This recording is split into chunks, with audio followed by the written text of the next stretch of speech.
Canada's future at risk. China wins huge contract while minister admits unchecked immigration. Canada is entering an increasingly turbulent chapter, marked by controversial decisions, internal fractures, and a public that feels more disconnected from government priorities than ever before. One of the most jarring developments came from British Columbia, where Premier David Eby handed over a multi-billion-dollar ferry construction contract to a Chinese state-owned shipyard.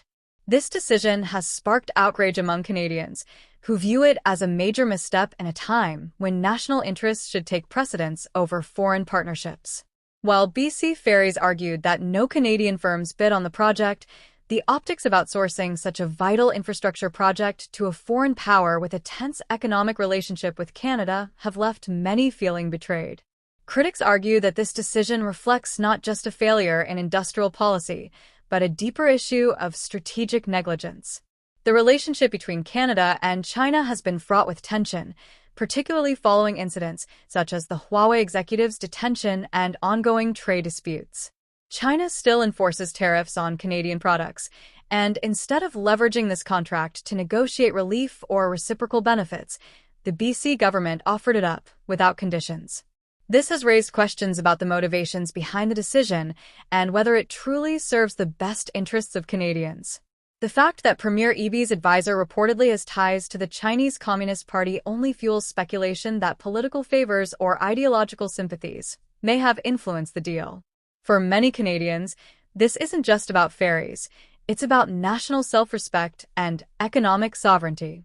The sentiment among citizens is that essential services and infrastructure should be prioritized for domestic firms that can produce jobs and stimulate local economies. Instead, by outsourcing such a critical project, the government sends a message that it values foreign investment over the welfare of its own citizens.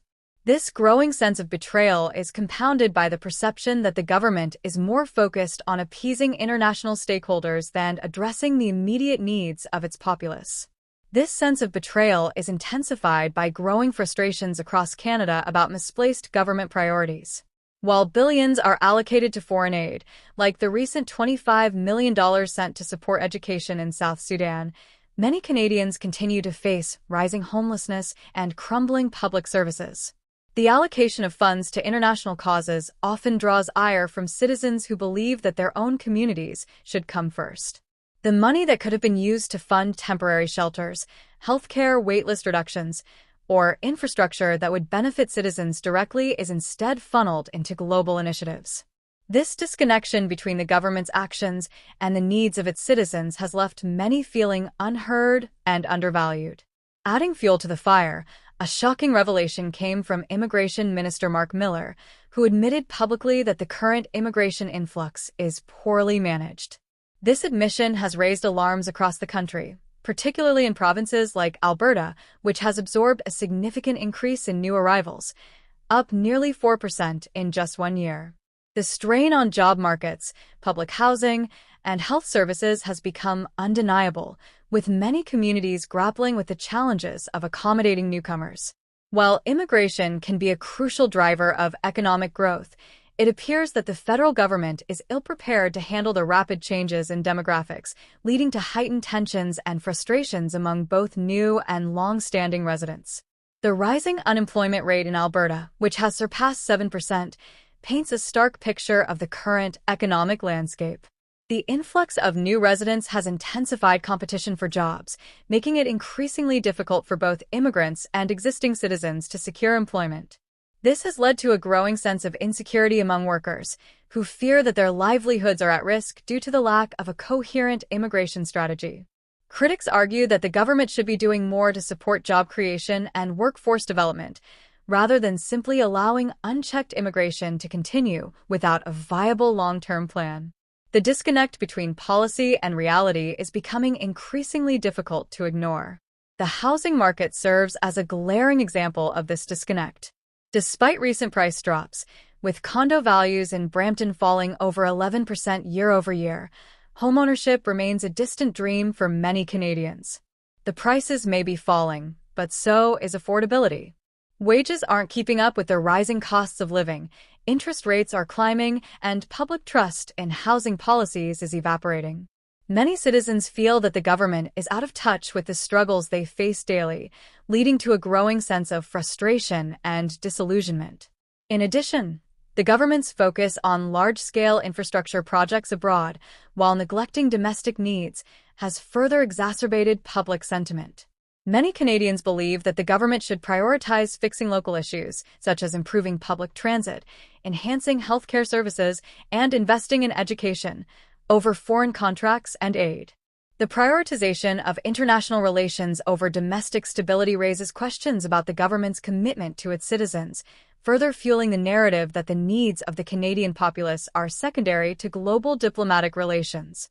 As communities struggle to cope with rising costs and diminishing public services, it is crucial for the government to reassess its priorities. The growing discontent among Canadians serves as a warning that the current trajectory may lead to significant political repercussions.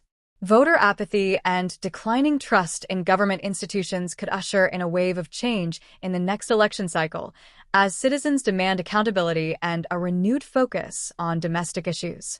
The question remains, will the government heed the call of its constituents, or will it continue to prioritize foreign interests at the expense of its own people? The current atmosphere of disillusionment is not just a fleeting sentiment. It reflects deep-seated concerns that have been brewing for years. The perception of government as disconnected from the realities faced by ordinary Canadians is a narrative that has gained traction across the political spectrum. As citizens increasingly voice their frustrations, it becomes essential for political leaders to engage with their constituents and develop policies that genuinely reflect the needs of the population. In conclusion, Canada finds itself at a crossroads, grappling with significant challenges that require immediate attention and strategic foresight. The decisions made in the coming years will shape not only the economic landscape, but also the social fabric of the nation.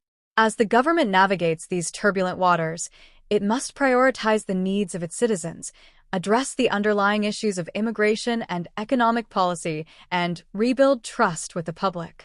Only then can Canada hope to emerge from this crisis stronger and more united, ready to face the future with confidence.